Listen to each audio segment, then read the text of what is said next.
और लोकतंत्र का महापर्व अपने निर्णायक पड़ाव पर है, जहां हर वोट भविष्य की दिशा तय करता है। पश्चिम बंगाल और तमिलनाडु की सरजमी पर अब वादों की गूंज थम चुकी है और जनता के फैसले की घड़ी आ पहुंची है।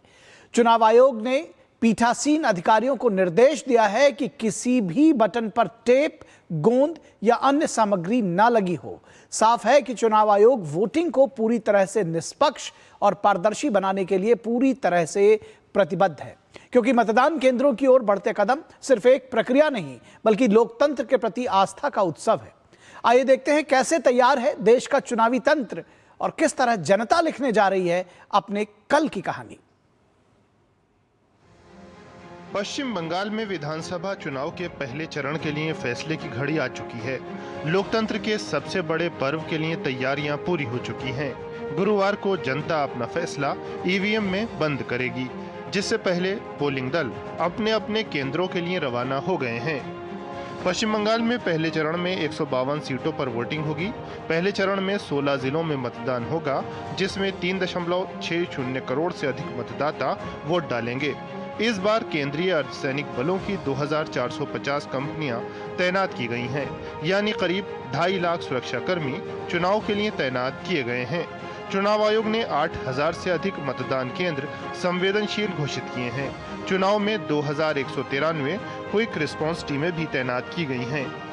चुनाव आयोग पश्चिम बंगाल में सुरक्षित और निष्पक्ष चुनाव कराने के लिए पूरी तरह तैयार है। चुनाव से पहले लोगों को जागरूक करने के लिए कई अभियान भी चलाए। इस बार अभियान का मुख्य प्रतीक डॉल्फिन रखा गया। ये मतदाताओं में मतदान के प्रति प्रेरित करने वाला चर्चा का केंद्र बन गया है। अभियान के तहत संदेश दिया जा रहा है कि जैसे डॉल्फिन अपने समूह के साथ मिलकर रहती है, वैसे ही हर नागरिक को लोकतंत्र में अपनी भागीदारी निभानी चाहिए। वोटिंग के दौरान हम अक्सर भावनात्मक उतार चढ़ाव देखते हैं।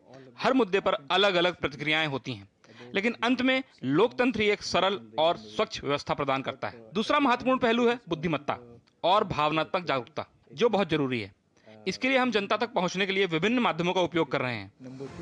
पश्चिम बंगाल के बाद बात तमिलनाडु की, जहां विधानसभा चुनाव में नई सरकार के लिए जनता अपना फैसला सुनाएगी। तमिलनाडु की सभी 234 सीटों पर गुरुवार को मतदान होगा। इस बार 5.73 करोड़ से अधिक मतदाता वोट करेंगे।